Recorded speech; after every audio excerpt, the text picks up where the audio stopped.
আজকের এই ইফতার মাহফিল পূর্বক আলোচনা সভায় উপস্থিত আজকের সভার শ্রদ্ধাভাজন সভাপতি রাজপথের কান্ডারি, যাকে রাজপথে আমি নিজে পেয়েছি।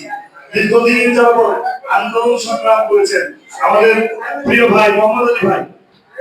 উপস্থিত আছেন সদস্য সচিব আকবর হোসেন জ্যাকি ভাই এবং আজকে সর্বোপরি প্রধান অতিথি শ্রমিক দলের ঢাকা জোন 2 এর যাকে দায়িত্ব দিয়েছেন দেশনায়ক তারেক রহমান, শ্রমিক দলকে সুসংগঠিত করার জন্য, ঐক্যবদ্ধ করার জন্য, যিনি আমাদের মাঝে উপস্থিত হয়ে আজকের এই সভাকে অলঙ্কৃত করেছেন আমাদের আওয়াল ভাই।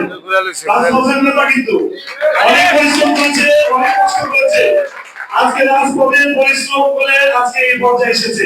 ইনশাআল্লাহ আমরা তাকে আগামী দিনে আরো ভালো জায়গায় দেখতে চাই। যদি আজকে আমাদের এই অনুষ্ঠানে সুমন ভূঁইয়া আমাদের মহানগর শ্রমিক দলের সভাপতি সুমন করেছি, যাকে আমার কাছে শুক্রিয়া জানাই, ধন্যবাদ জানাই। জাস্ট একটু সাইলেন্ট প্লিজ।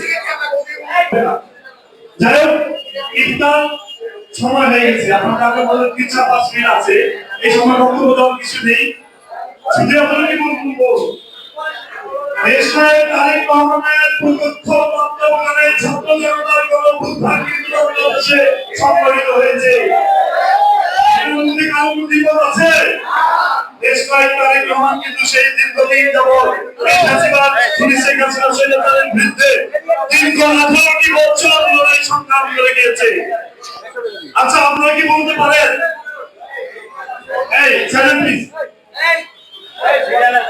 এই সময় ইফতার দেওয়া ঠিক হয়নি, একটু পরে